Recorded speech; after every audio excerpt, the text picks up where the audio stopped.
Well, everybody. On this episode of Locked On Grizzlies, we got a special guest from the Memphis Grizzlies organization. Memphis Hustle guard himself, Lucas Williamson, has joined the show. We got a lot to talk about, playing with the Hustle, the Summer League Grizz, and everything that's going on in Lucas Williamson's career. Make sure you stay tuned for a jam-packed edition of Locked On Grizzlies. Let's lock in.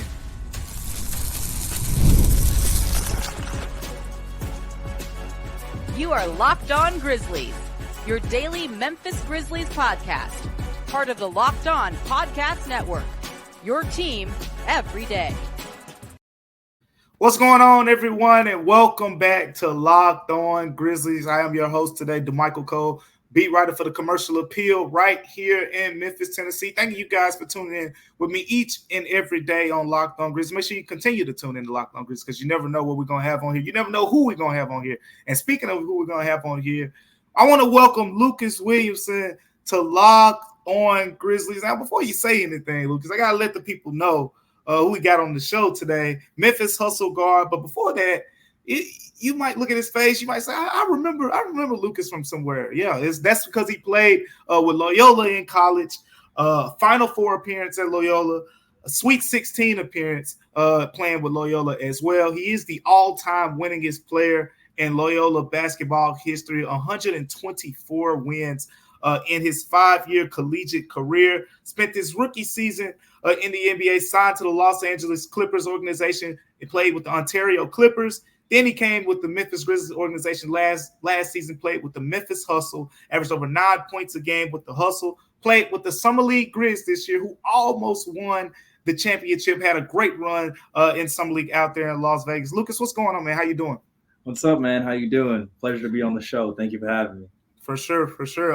We got a lot to talk about on this episode of Locked On Grizzlies. But before we get into this episode, everyone, make sure that you remember that this episode is brought to you by FanDuel. Now through September 22nd, all FanDuel customers can bid $5 and get a 3-week free trial of NFL Sunday Ticket from YouTube and YouTube TV. Visit FanDuel.com/locked-on to get started with that opportunity. So as we talk today with Lucas, we got a lot to uncover here. We're going to talk about the Memphis Hustle experience. We're going to talk about, playing in Summer League this past summer with the Grizzlies. We're going to talk about a lot of different things associated around the Grizzlies. We're going to talk about Lucas's personal ventures as well. But before we get into all of that, we got to take it all the way back. Because I told him before we started the show, this man had one of the more interesting collegiate experiences out there. He went to Loyola. And I don't know, maybe he expected it to happen, but a Final Four appearance, a Sweet 16, and he was a freshman on the Final Four team. I think in that Elite Eight game, people remember you for that. That was like one of your breakout games your freshman year to get 8 points in that Elite Eight game where you guys end up going to the Final Four. You were one of the best players on the Sweet 16 team. What was the college experience like for you? Like, how do you describe going to Loyola for 5 years, having that success? We saw, everything with Sister Jean around the program. Mm-hmm. What was that like? Yeah, no, I feel so blessed to have the college career that I had. I had so much fun in college. Like freshman year, going to a Final Four, I mean, that's absolutely insane. Like things like that don't happen. And it's like the way that we were doing it too. It wasn't just like we had like 3 buzzer beaters. We beat like the first game against Miami was literally a buzzer beater. Then Clay hit a shot against Tennessee, who were the SEC champions. And then like we were beating like some of the top teams with like current like NBA talent on every single team. And it was like nothing short of a dream. It's like those are the type of things that you grow up watching March Madness, watching those types of teams, and to be a part of that, to be a part of, what some people might call like one of the better Cinderella runs is nothing short of a blessing. And then to continue that legacy for the next 4 years, Loyola will always have such a special place in my heart, and the city for that matter, because we were representing the city in Chicago. From. What was Sister Jean like? Like I gotta ask you, because that's when we were watching March Madness and Sister Jean was getting all the TV shine, and she knew that you guys were gonna do these big things. But what was it like behind closed doors, behind the camera? What was Sister Jean like? Yeah, it's so funny knowing Sister Jean before everybody else did, right? Because Sister, as many contrary to popular belief, Sister Jean was actually the team chaplain. Like she actually, did the prayers before every single home game. This was even before she had been working with the team for at least I think 30 or something years. And it wasn't until we made the March Madness that people said, "Oh, Sister Jean, she's 99, 100 years old," and it turned into this big national story. Sister Jean, she's such a unique woman. Like she's seen so much. And I'll never forget, her pregame prayers ended up being like a mini scouting report. So she would be like, "Dear God, we pray that, we make our baskets and they miss theirs. I pray that we especially start to guard number 14, number 10, and number 7. And those will be their leading scorers." Yeah. And then after every single game, she would send an email to every single player. And it would be like a message. And then it would be like, "P.S. Lucas, great rebounds last night. Let's keep it up." So she was definitely a part of the team. And that legacy still continues to this day. I think she just turned 104. Yeah, she just celebrated that birthday. Man, that's amazing. That's amazing. I'm having a flashback, and I enjoyed, watching y'all's experiences from my seat. Now, we didn't talk about this before the show, but I went to Tennessee, and that was your freshman year. Your freshman year was my senior year. You messed up my senior year. At UT. We had a nice little season going, and then y'all messed up our little dream season where we were one of the top teams in the SEC. But you guys won the SEC championship. Yeah. Yep. You guys had Grant Williams and Admiral Schofield. Jordan Bone. Yeah, yep. Bone. Yeah, you guys were good. Funny story about that game is I remember the first meeting because I was the first or second guy to come off the bench. Yeah. And if I got subbed in before the first media, that means something is going wrong. All right. So I got subbed in before the first media because y'all were cooking us. Yep. And I remember somebody tried to throw me a ball. Admiral Schofield stole it. Yeah. And I'm probably at half court and he's at our 3-point line. And somehow he beat me to the rim. And while he was dribbling and I had no ball, I was just trying to beat him back to the rim. He just beat me, dunked it. Coach called timeout. Then he cussed us out. And we woke up after that. Y'all woke up after that. Yeah. That sounds about how I remember it. I remember early in that game, it's like, okay, we're Sweet 16 bound. Let's get the rust off a little bit. And then, y'all just kept coming. And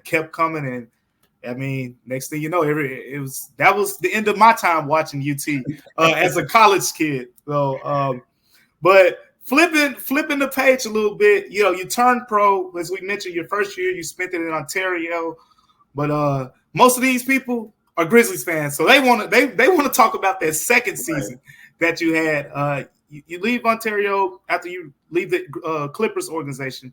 You joined the Memphis Hustle. I think you played 30 odd games last season with the Memphis Hustle, over 9 points a game. It was funny. I was looking at your stat lines, and I saw your best game came after your birthday. I think you scored 23 points on January 30th. A couple days. Do you remember that happening like that? I don't. I'm not gonna lie to you. I'm a Grizzlies fan myself. Yeah. And the Grizzlies had such a chaotic year last year, which made our year even more chaotic. So I don't even know. I remember maybe scoring 23. I don't know when it was. I don't know what day it was. You say it was after my birthday, so I'm gonna go with that. Let's start with the chaos of the year, and then we'll get into the deeper intricacies of some things. But what was that like as a player? The Grizzlies end up setting the NBA record for most players used in a season.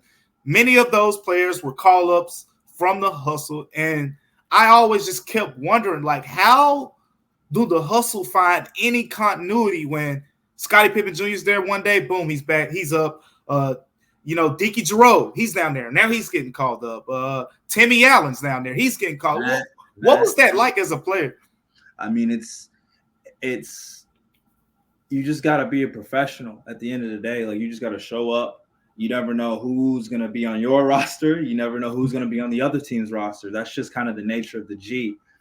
It's just that my experience last year with the Hustle was just a little bit more chaotic. So you just had to show up every day, pay attention to the scouting plans, and be prepared if and when your name was called. And that's kind of what I tried to do the best that I could do. Because, as you can see, like, there was games where I wouldn't play. There was games that I was starting. There's games that I would come off the bench. There's games that I would play a lot in the first half and then not play a lot in the second. Like, you just have to just compete whenever your name is called. Yeah, man, that was probably, it's easily the weirdest year I've ever had covering the NBA, all things considered. I've never seen anything like. We're going to continue this conversation going into the second segment. We're going to talk more about the Memphis Hustle. We're also going to talk about the Summer League and Lucas's impact and experience with the Summer League Grizzlies as well. But before we get to that, today's episode is brought to you by FanDuel. Listen up. You've heard us talk about FanDuel a lot, and FanDuel is America's #1 sportsbook. Well, we have something a little different for you right now. Through September 22nd, all FanDuel customers can bet $5 and get a 3-week free trial of NFL Sunday Ticket from YouTube and YouTube TV. Then, with a YouTube TV base plan, you'll be able to watch every regular season Sunday afternoon out-of-market game. All you need is a Google account and a current form of payment, and you can cancel it anytime. Just visit FanDuel.com/locked-on to download America's #1 sportbook and to take advantage of all these opportunities over at FanDuel. Coming up here next on Locked On Grizzlies, we're going to continue this conversation. We're going to talk more about the Memphis Hustle and Lucas' experience there, and we're going to talk about Summer League Grizzlies. So stay tuned for that. Welcome back to Locked On Grizzlies, everyone. I am DeMichael Cole, beat writer for the Commercial Appeal here in Memphis, Tennessee, joined by Lucas Williamson, Memphis Hustle guard. Had a terrific season with the Memphis Hustle on last season, played this summer with the Grizzlies. We just started this conversation talking about, your experience in the Loyal. Then we went on to the Memphis Hustle. Now, getting deeper into the Hustle, you played with the Hustle last season during, as we just said, an adventurous year. A lot of things were going on, a lot of moving pieces. What was, I guess, we'll start with Jason Marsh, because now, he won't be your coach down there this year. He just got promoted to the Grizzlies bench. What was Jason Marsh like? Like, what should Grizzlies fans expect from him as an assistant coach now, kind of fully? We know he had a big part in developing a lot of those guys that came up, but now he's going to be on the Grizzlies bench for every game instead of coaching the Hustle. What's he like? Jay Marsh, easily my favorite coach as a pro, because he takes every single game as if it's the most important one, which it is. I always felt like I was prepared for every game. I always knew my role. I always knew what to expect, which as a professional, like, that's all you can ask of a head coach. I thought that, his game plans, his staff, like, I thought he did everything the right way. And I told him this, like, when I had our exit interviews or whatever. Yeah. So you can expect a guy that's been in the program for forever. I don't know how long he's worked for the Grizzlies, but he's been there for a while. Yeah. And somebody that loves and cares about the organization, the city, and somebody that loves and cares about winning basketball games. And that's all you can really ask for in a head coach. Yeah. What about some of those other guys? You got to meet Scotty Pippen Jr. He comes in. What was Scotty like? I've met him, and he's mild-mannered guy, really, really chill. But he's like, he takes a lot of stuff to heart on the basketball floor. Like, what was he like? Yeah, no, I'm not going to pretend that like I know Scotty like intimately. Yeah. He spent a lot of time, well, actually, majority of the time with the big team. Right. In. But in the short time that I did get to know Scotty, like, he, a real point guard, a real great locker room guy. I don't know about like taking things to heart. I can't comment on that. I don't know him well enough for that, but I do know that he like is scrappy and he gets after it, and he plays the game the right way and plays the game extremely competitively. Well, who were some of, like, when you look back at your experience with the Hustle, what were some moments, favorite memories with that team, whether it be teammates? What was that like? I just think that like we all kind of understood that we were experiencing something unique in terms of like there was a time period where I want to say we had a new player on the team every week. Yeah. And we were just all trying to do our best to show up for one another and compete for one another. It's just we created a bond because of the things that we were going through as a team. And I guess like my favorite moment of last year would probably be when Adonis threw the lob at the end. There was the end of the game. We drew up this play, and I set a back screen for Cam, and Cam caught it, dunked it for like the game-winning lob at the end of the game, and I thought that was pretty cool. That was pretty cool. Yeah, for sure. Flipping the page now, let's go get to the summer and the summer league experience. You join the Grizzlies. You guys go out to Las Vegas, pretty much run through the first 4 games. You win, I think, the 5th game. You go to the Summer League Championship and lose, a heartbreaker. Overtime game, first team to 7 points in overtime. What was that Summer League experience like with the Grizzlies? Summer League was crazy for me because I got the call to be there on Thursday, and they said, hey, come, like we had some guys change in our roster, come, you want to like join the team? And I was like, yeah, sure. So I get there on Thursday, we play a game on Friday. And so that was crazy for me. But the summer league experience is kind of also chaos. Like there's so many moving pieces, there's so many different people playing in different spots. Again, you never know who's going to play, and it's your first time seeing a lot of the draft picks. You never know who's injured or who's going to be shut down. So I just think that our approach to summer league was that we were going to go in, we were going to play our best, we were going to compete. And I think that started from the organization saying that, hey, Scotty, Jake, all our draft picks, they're all going to play. Gigi, they're all going to play, and they're going to play major minutes, and we want them to play hard. And that's why you saw Jake, Scotty, Gigi, all those guys like guard 94 feet, because that was our mentality going in, is that we wanted to compete. We wanted to play defense and make our offense easier and not have it be just a, one-on-one ISO ball game, which summer league tends to be.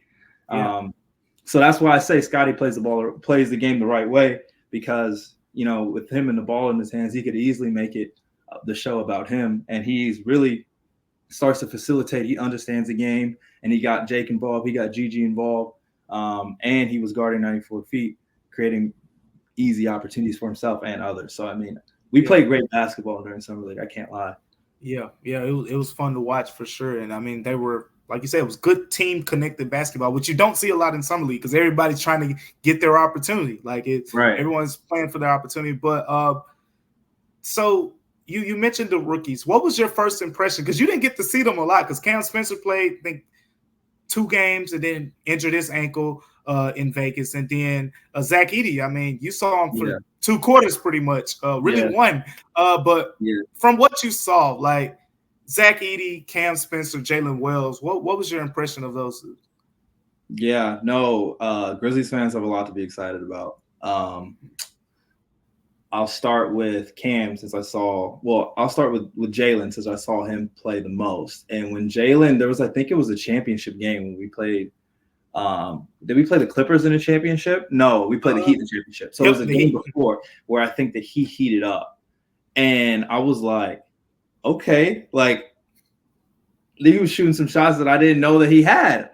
but he has it, and he was shooting comfortably and confidently, and that's what you really want to see. So I'm curious to see like how his career progresses and how he grows as a basketball player. Cam, and he's a winner, like, and he kind of like has that aura about him, like when he walks through the halls or whatever, like you can tell that he's won and played in big time basketball games. And he does all the things that contribute to winning basketball. And then Zach, I saw Zach play more in practice than I did in the game. Right. And for him to have that size and have the touch that he has at his height is very special, very special. And I think if you pair that with the Grizzlies' current roster, you have a team that's made to make a deep run. I'm not going to jinx anything.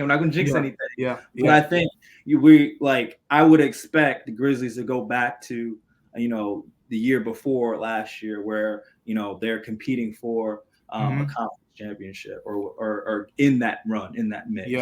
Yeah, that's what a lot of people are expecting with, Zach Edey kind of be that 7'3", 7'4" center who's going to kind of solidify some things in the middle. But lastly, from that standpoint with the teammates, I got to ask you about GG Jackson, because that's, you're already laughing. You're already laughing because you know where this is going. Like, oh man, GG's one of a kind.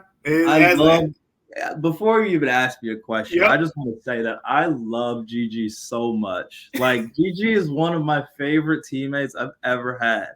He reminds me so much, and sometimes I have to remind myself, like, bro, this guy is literally 18 years old. Yep.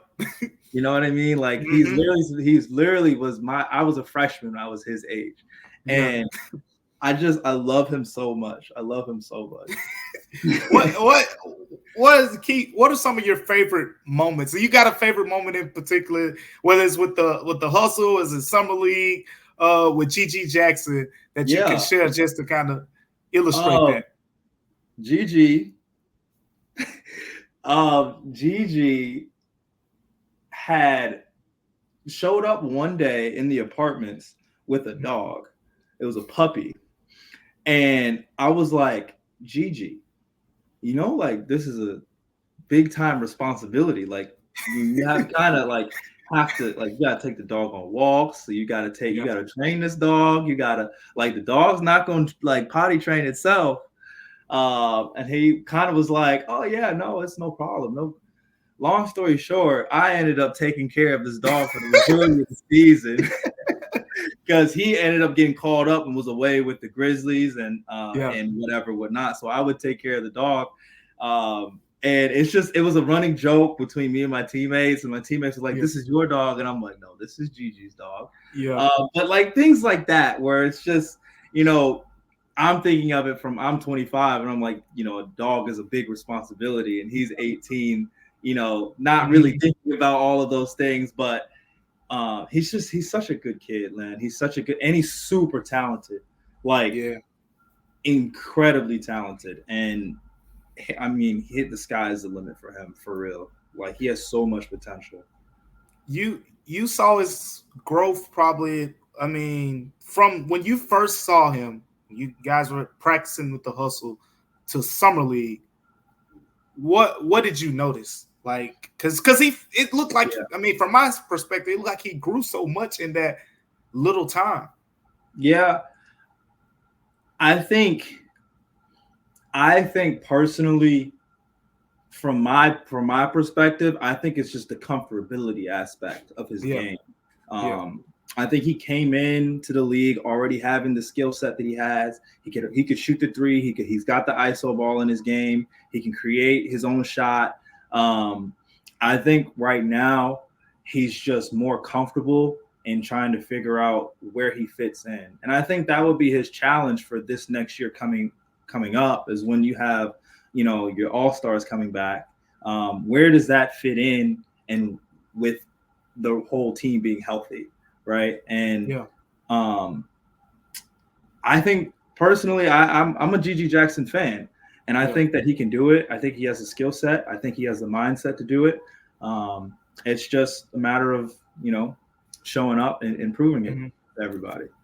For sure. Showing up and proving it. We're going to talk about Lucas showing up with the Memphis Hustle in about the month or so. But before we get to that, thank you guys for making Locked On Grizzlies your first listen of the day. For your second listen, make sure you go enjoy the Locked On NBA podcast, because there is no offseason in the NBA, and Locked On NBA provides daily basketball analysis from national and local experts in just 30 minutes. So no one keeps you as informed and entertained as Locked On NBA. Available on YouTube or wherever you get your podcast, part of the Locked On Podcast Network, your team each and every day. Now we're back on Locked On Grizzlies here. We got Lucas Williamson with us of the Memphis Hustle, and just that, Lucas Williamson of the Memphis Hustle. So you're going to be back with the Hustle this year, just starting there. What are you looking forward to this upcoming season, with this roster? Yeah. I think I'm looking forward to continuing how I was playing towards the end of the season last year. I think I finally caught somewhat of a rhythm towards the end of the year last year, and I'm looking forward to continuing that and showing more of my skill set on a professional stage. Again, that comfortability aspect that I was talking about earlier, and really just showing that I can shoot the ball at a high level and I can play defense at a high level. And those are my two calling cards. And that's what I, hang my hat on as a basketball player. And I really want to show I can do that at an NBA level. Yeah, and that's what I was going to pretty much ask you next. We see, whether it's through the way the Grizzlies have drafted, the way they built their roster around the Jaws and Jarens, like they like those 3-and-D profile type of guys who can shoot at a high level, guys who can defend. That kind of seems, to be your skill set so far, in your experience. So what are you looking to take, I guess, from the experience of playing with some of those guys like Scotty Pippen, since he's still, at least at this moment, he's still on a 2-way contract, so he's going to be down there some, Cam Spencer. And then you got a new big. You got another 7-footer coming out, Jay Huff. You saw him a little bit when you guys played against him in the summer league. Big 7-footer. What are you looking for from that? Yeah, I think everybody in the G knows who Jay Huff is. But again, I'm looking forward to showcasing that skill set that I can play with other guards, the other ball dominant guards. That I can be trusted to knock down wide open shots. I can be trusted to knock down threes, and then I can do all defensively and shut guys down. And that's kind of, to an extent, that's kind of what I did in college and winning defensive player of the years and what have you. Yep. And I want to show that I've been in the gym and I've been shooting threes every day, all summer long. And that it just needs to show itself on the court. And that's what I'm hoping to show this year. Do you have a target number when you're in the gym every day? Like, is it a certain amount of makes that you try to get up every day? Or is it just, you put in the time, whether it's hours or whatever the case may be? How do you approach that? It's just in my workouts, we do like 5-shot series. And I have to hit 4 out of 5 before I move on. And then it'll be like a lot of movement shooting, like a lot of shots that I'll get in the game, whether it be drifts or baseline drifts or baseline jam out actions or shakes, things of that nature. And then sometimes we put it all together to shoot a 100-shot series. And the target number is 70 out of 100. Yeah, for sure. I'm going to circle back real quick because you said something about Jay Huff. And the Grizzlies fans, they're familiar with him a little bit, but they don't know him really, really well. You said everyone in the G knows who Jay Huff is. Yeah. I know his numbers, what they were in the G League, but why did you say that specifically? I said that. Well, I've played in the G the last 2 years. Right. And when I played in LA, he was on the Lakers, and so we played the Lakers a lot. And I remember the first time playing against him, I was like, how is he not on an NBA roster? Like, he has the skill sets as to what everybody looks for. He's 7 feet tall, can shoot the three, set screens, can roll, can finish at the rim, and block shots, and is athletic. That's what NBA teams require, right? I mean, at his position, it's like I don't. So I think it was only a matter of time for him. I'm a fan of the game. I've never spoken to him before, but I hope he has a good year, of course. For sure. Now we talked about basketball pretty much here for 30 minutes, but you got an interesting off the court, type lifestyle vibe to you outside of taking care of dogs, of course. We just found out you are good with taking care of the dogs, whether it's yours or someone else's. So anyone needs, you're in the Memphis area. I don't have any dogs myself. I didn't grow up with them either. Oh, you just learned on the fly. I just learned on the fly. TikTok. Shout out to TikTok, man. Shout out to TikTok. So, but you a couple years ago, you narrated and co-wrote a film. Talk about that a little bit. Just that experience. Is that something that your post-playing career, or maybe even in your careers, you keep going, for the next few years? Like, is that something that you kind of want to continue to maybe lean on a little bit more? Yeah, I mean, well, to answer your first question first, I co-wrote and narrated a movie called The Loyola Project. It follows the national championship 1963 Loyola Ramblers, where they had. In the 60s, there was a unwritten rule in basketball, in college basketball, that you can't start 4 black players. Remember, this is in the 60s, the height of the civil rights movement. So all the head coaches in the nation obliged by this rule. And there was this coach at Loyola, his name was Coach Ireland, who was under some flack about, losing and was about to lose his job, where he basically said, forget that rule. I'm going to play the best guys. And he won a national championship like that. But the movie kind of follows the team and the things that they had to go through off the court, on campus, some of the racial tensions of that time. And it's a really interesting movie that I say subjectively. And it's streaming on Paramount Plus for anybody that wants to watch it. And I think it's a good movie, except the annoying voice that's telling the story. But that's something that I did during COVID in college. I haven't done anything like that since. I would like to do something like that again. I had a lot of fun working with the director and his team.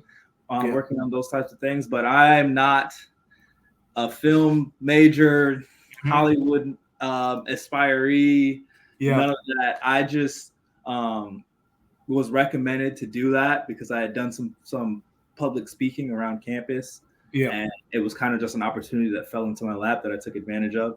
So, but I'd love to do something like that again. For sure. Well, I got my Paramount Plus account, so I'm going to kick my feet up a little bit later on, and I'm going to check it out myself. I'll let you know what I think too, because I love those type of films. I'm a big basketball fan myself, and I like to go back into those. Like you talk about the unwritten rules and things like that. Like that's news to some people. I've heard that before because again, I went to Tennessee, so I've heard especially in SEC basketball and just South basketball in the South. What some of those schools, what some of those players, those first African American players to join those teams went through in their experiences. So I'm definitely going to make sure I check that out. I mean, it definitely puts in perspective, the game that we love today and why we love it. And then you take that, 60 years ago versus like why there's guys that didn't even have an opportunity to play. And this is just 60 years ago. You know what I mean? It's not that long ago. And I think there's something called the game of change where Mississippi State's in the SEC, right? Yep, Mississippi State. Yep. Yeah, so Mississippi State played Loyola in the first round of the March Madness, where I think the governor of Mississippi had said that no school is going to play black players ever. And so the Mississippi State team basically disobeyed, a state law to, sneak up and play this game against Loyola. and it's like a whole, like the movie goes into it. It was like a whole thing, but like it's known as a game of change, and it's enshrined on campus and everything. Yeah, man, that puts a lot of things in perspective. Now that these days we can, kind of play the basketball game, and the way the game has grown, even not even just throughout the South and throughout North America, but just, we just watched the Olympics, and literally, you had so much talent in so many different countries. So those type of moments, through something like the Loyola Project, really can kind of shape up, how far the game of basketball has come. But speaking of coming, Lucas, we appreciate you for joining us on Locked On Grizzlies on today. No, thanks for having me. Let's have a great year, both Grizzlies and Hustle, and let's do it. For sure. Before everyone gets out of here, thank you again for making Locked On your first listen today. Now go check out the Locked On NBA podcast, where the season never ends, providing national expertise with a local perspective. You can find the Locked On NBA in the description of the podcast today. So whether you're watching on YouTube, Apple Podcasts, Spotify, wherever you're watching, you can go find it right in the description, because Locked On NBA is part of the Locked On Podcast Network, your team each and every day. We just had an awesome episode with Lucas Williamson joining us on today. We talked a lot of things. Make sure you guys go check that episode out. And lastly, make sure you continue to like, rate, comment, subscribe on all things Locked On Grizzlies. Appreciate you guys for tuning in today. And remember, Locked On Grizzlies is free and available wherever you get your podcast. Until next time, I'm DeMichael Cole, joined by Lucas Williamson, and we'll see you on Locked On Grizzlies.